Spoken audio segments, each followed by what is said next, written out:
everyone. I'm Roderick Vicente, a caregiver student of St. Augustine School of Nursing.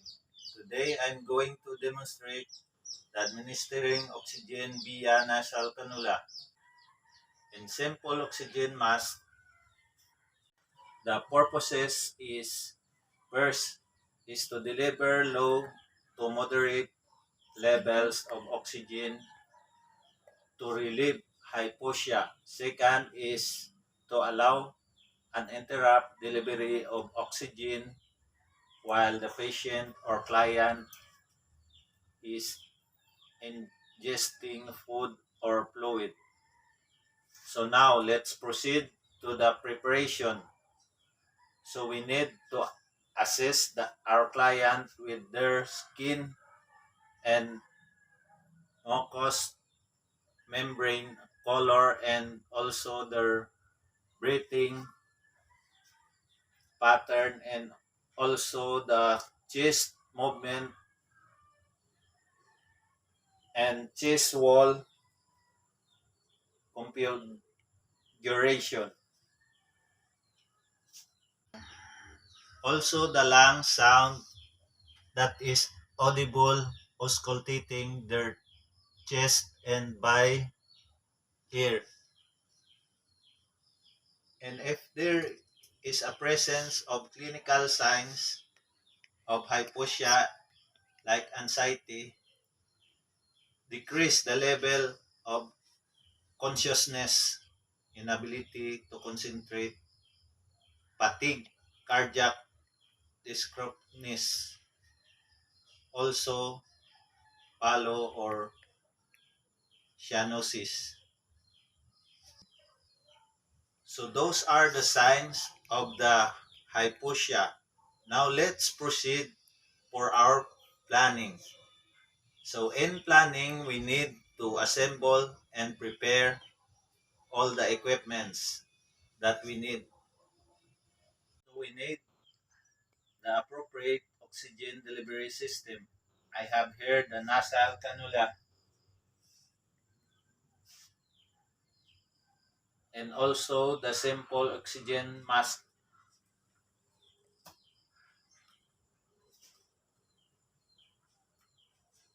which includes the oxygen concentration about 40 to 60%.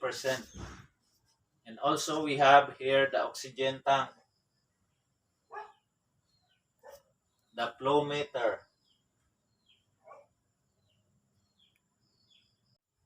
also the humidifier and distilled water. For a high flow of the oxygen therapy, let's proceed to our implementation. First thing to do is we need to review the physician's order for oxygen to ensure that it includes the method of delivery, flow rate, and also the titration order. Next, perform the hand hygiene. We need to wash our hand.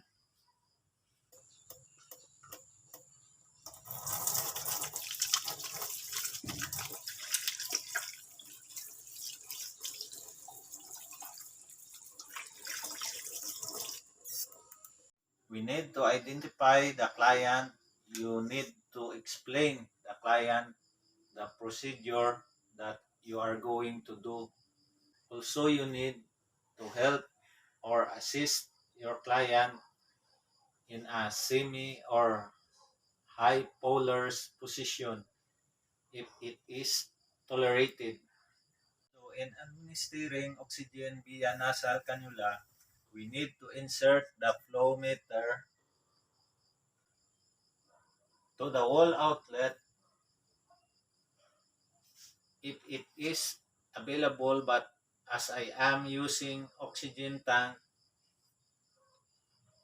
so I am going to put the flow meter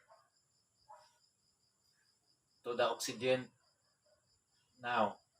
Can get the oxygen tubing and then put the oxygen tubing to the nozzle part of the flow meter.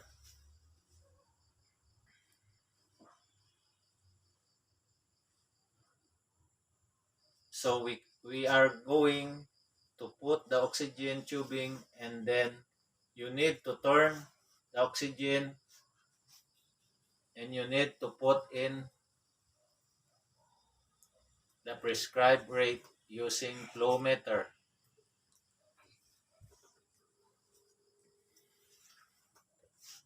and make sure that the oxygen is flowing through the oxygen tubing.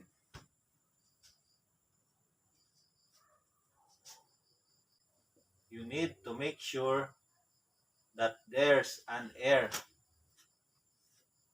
and then you need to hold the nasal tubing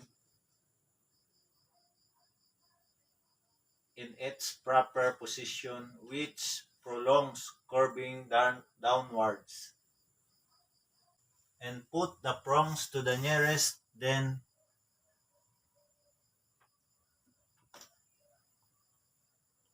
the oxygen tubing should be near or behind the ear.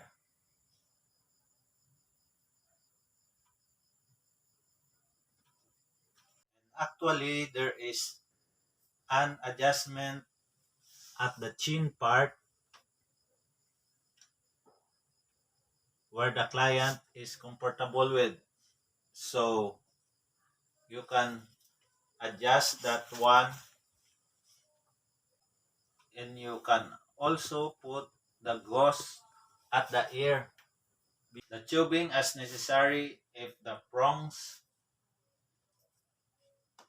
in the nearest is dislodged or if it's loose. We need insert the flow meter to the wall outlet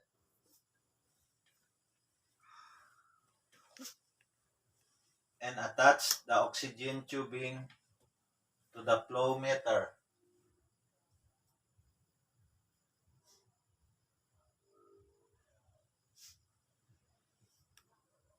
If you're using a high flow oxygen therapy, you need to attach the oxygen tubing in the humidifier.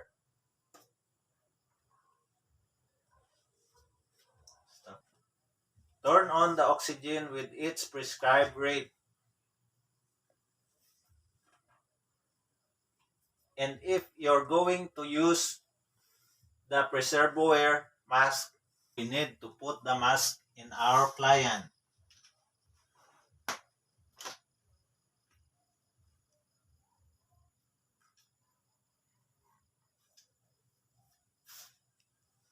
By placing it from the nose to the chin. And now you can adjust the metal rim over the nose.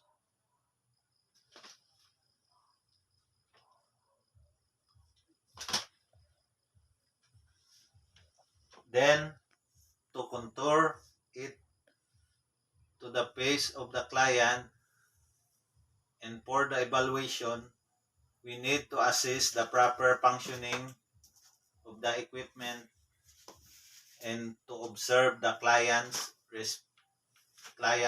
initial response to the therapy. And also we need to monitor continuous therapy by assessing for pressure areas on the skin of the client in near every 2 hours, rechecking the flow every 4 hours, 8 hours.